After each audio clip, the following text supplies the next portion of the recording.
Сәлем достар, сіздерге бүгін өте дәмді, өте ерекше тағамдардың бірі кеспе көжені көрсеткім келіп тұр. Ол үшін бізге тұздалған ет, картоп, қызанақ, болгар пересі, сәбіз, пияз. Енді қазанымызға майымызды құйып, қызған соң етімізді салып, жақсылап қуырамыз. Қуырылған етімізді қып-қызыл қылып қуырылғаннан соң үстіне пиязымыз бен морковымызды саламыз. Міне, осылай қып-қызыл қуырсаңыздар өте дәмді болады. Пиязымыз бен морковымыз қуырылып болғаннан соң үстіне қызанағымыз бен болгар пересімізді салып қуырамыз. Сосын қызарту үшін томат немесе салат салып жібересіздер. Міне қуырылып болған тұздығымыздың үстіне 2 литр суды құямыз. Қайнаған суды құйғаннан соң бір қайнатып, үстіне картопымызды саламыз. Енді қамырымызды дайындаймыз кеспемізге. Ол үшін бізге 1 жұмыртқа, жарты шай қасық тұз, жақсылап араластырып алғаннан соң үстіне 150 грамм су құямыз. Оннан 400 грамм ұн саламыз. Қамырымызды жақсылап иілеп 5 минут, 10 минутқа тұндырып қойып, қайтадан иілеп, иін қандырамыз.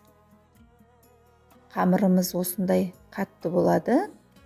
Осыны 10 минутқа бетін пакетпен жауып қойып, 10 минуттан соң қайтадан иілеп, иі қанады. Сосын демалдырып тағы 10 минут қоямыз. Енді демалған қамырымызды осылай видеодағыдай кесіп шығамыз. Әр кескен қамырды оқтаудың көмегімен ұн сеуіп жазамыз. Қатты қағылып жібермеңіздер.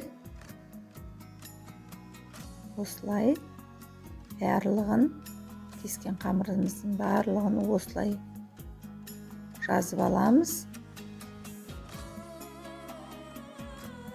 Қамырды ұзын қылудың қажеті жоқ, сондықтан осылай арасынан 2 бөлікке бөліп тастап отырамыз.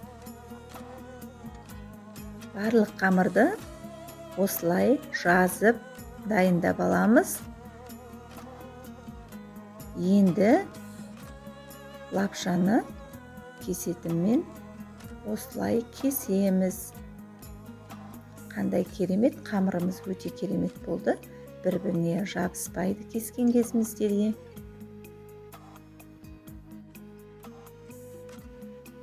Қамырды иілегенде 10 минут демалдырып, қайтадан жақсылап иілеп, қайтадан 10 минут демалдырып, осылай жасап кессеңіздер қамырларыңыз дара-дара, әрі езілмей әдемі болып шығады.